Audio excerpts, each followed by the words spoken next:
You know, it's got a real pull. Those stories that manage to be funny as hell while simultaneously keeping you on the edge of your seat with a good mystery. Oh, absolutely. It's a tough line to walk. It really is. And it sounds like that's exactly what we're about to dive into with a fascinating new film. Yeah, the talent involved certainly suggests they might just pull it off. We're talking about Honey Don't. Hmm. It's the second film in what's being described as Ethan Coen and Tricia Cooke's, get this, lesbian B-movie trilogy. Right. It's quite a label. It is. And, you know, for those who follow filmmakers, Ethan Coen is, of course, one half of the legendary Coen brothers.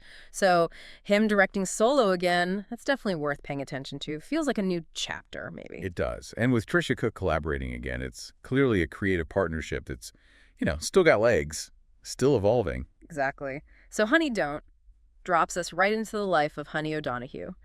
Picture this. Bakersfield, California. Kind of sun-drenched, maybe a little strange. Bakersfield definitely evokes a certain feel. Yeah. And Honey's a small-town private investigator. She gets tangled up in a really odd case, a series of deaths that are, well, bizarre and somehow connected to this mysterious local church. That Bakersfield setting feels key, doesn't it? Like you said, maybe a bit dusty, a little forgotten, to really amplify the whole uncanny vibe. Oh, I can totally see that. And the cast they've pulled together is just, wow, killer. Margaret Qualley, who you might remember from Drive Away Dolls, the first film. Right, she was great in that. She's back as Honey. Then we've got Aubrey Plaza, always captivating, playing a character just called a mystery woman. Ooh, okay. Intriguing. Right, and Chris Evans is taking on Priest Dean, who sounds like he could be this darkly charismatic, maybe even kind of sinister cult leader. Wow. The interplay between just those three sounds like it could generate some real sparks. Comedically and, dramatically. And then you add Charlie Day as a detective. Oh, nice. And Billy Eichner into that mix. It feels like a very deliberately chosen ensemble to really lean into that dark comedy, but with this mystery at its heart. And it's worth noting, Coen and Cooke aren't just writing, they're producing too, with Robert Graff and the working title guys. Right, Tim Bevan and Eric Filner. Yeah. That kind of consistent vision, behind the camera often means a more cohesive film in the end. Absolutely. A real sense of a strong creative team. And hey, for those of you who follow the festival circuit, Honey Don't is actually premiering at the 2025 Cannes Film Festival. Oh, really? Which section? Midnight screenings. Which usually signals something with a bit of an edge, right? A little out of the ordinary. Definitely. Midnight screenings at Cannes, they often showcase films that are like genre-bending or maybe a bit provocative. Suggests Honey Don't won't be your standard multiplex fare. For sure. And for the rest of us, the U.S. theatrical release is slated for August 22nd, 2025. So mark your calendars. Will do.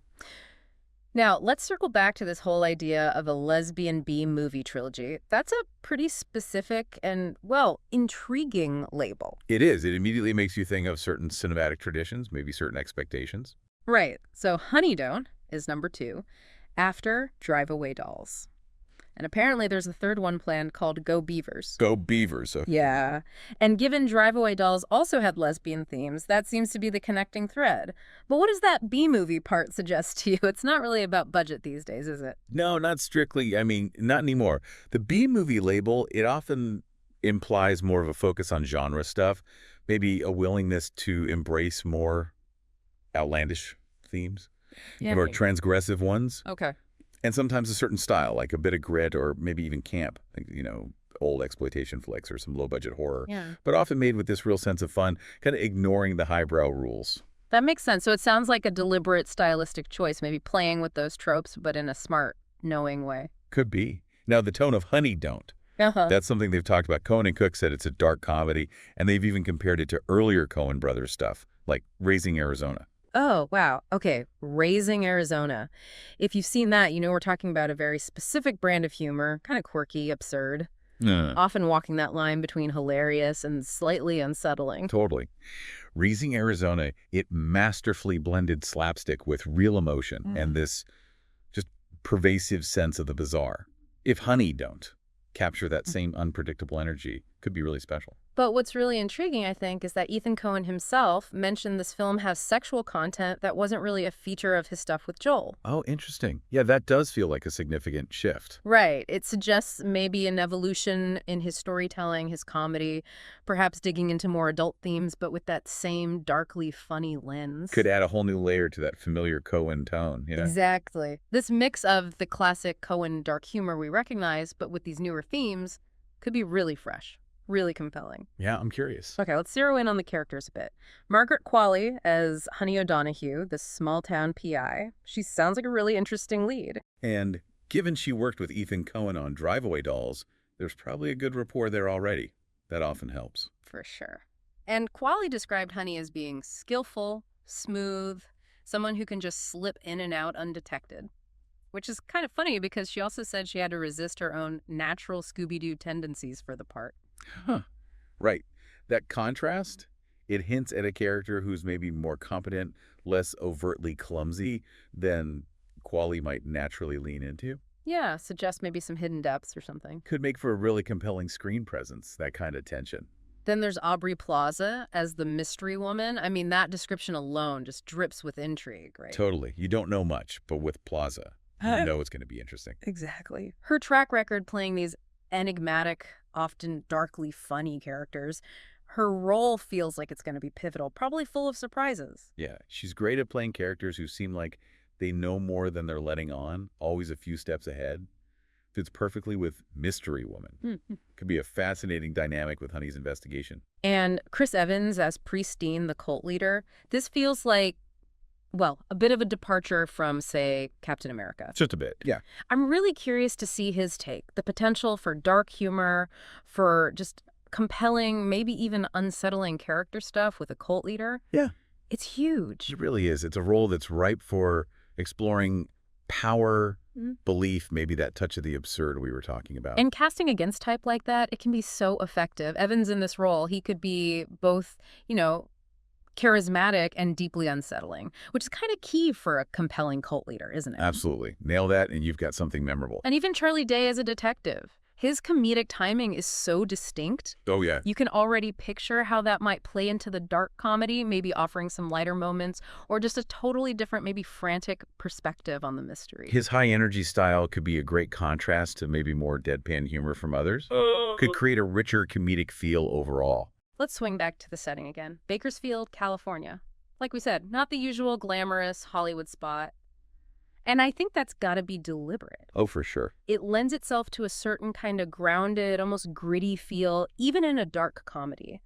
Suggests a world that's maybe a bit rough around the edges. The setting really can act as its own character, shaping the tone, influencing the story. Bakersfield has this specific visual identity. Yeah. Could really enhance the atmosphere. And the core plot PI, looking into strange deaths linked to a mysterious church, it's got that classic noir setup almost. But with that Coen twist we keep mentioning, you can already imagine the potential for suspense, those unexpected turns, and that layer of dark, maybe ironic humor underneath it all. That juxtaposition, right? The ordinary mixed with the truly bizarre. That's such a Coen hallmark. Putting a strange mystery in a familiar, maybe slightly off-kilter place like Bakersfield just heightens that contrast. And just to give us a bit of a timeline check, principal photography wrapped up back in May 2024, in Albuquerque, actually.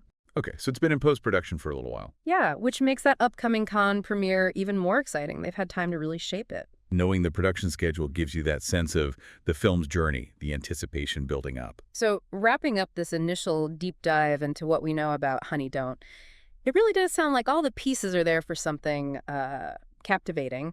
You've got Ethan Coen directing solo again, this intriguing lesbian B-movie trilogy idea. That blend of dark comedy and mystery, echoing the classics but doing something new. Right, and that ensemble cast, Qualley, Plaza, Evans, just brimming with potential. Plus the central mystery itself, Bakersfield, the weird church. Yeah. It's a rich playground for twists and that signature Coen mix of humor and, well, the macabres. This whole project really makes me wonder, and maybe you too, what's Ethan Coen's solo voice really going to sound like as this trilogy unfolds, Yeah, that's a great question. And what unique perspectives might this whole lesbian B-movie concept offer on genre filmmaking, on storytelling? Those are exactly the kinds of questions that make following filmmakers like Ethan Coen so interesting, isn't it? It'll be fascinating to see how these themes and styles develop. Absolutely. So if this has piqued your interest, and I mean, how could it not? Definitely keep an eye out for the trailer. And make sure to mark August 22nd on your calendar. Honey, don't. Feels like it's shaping up to be a really unique and hopefully memorable ride.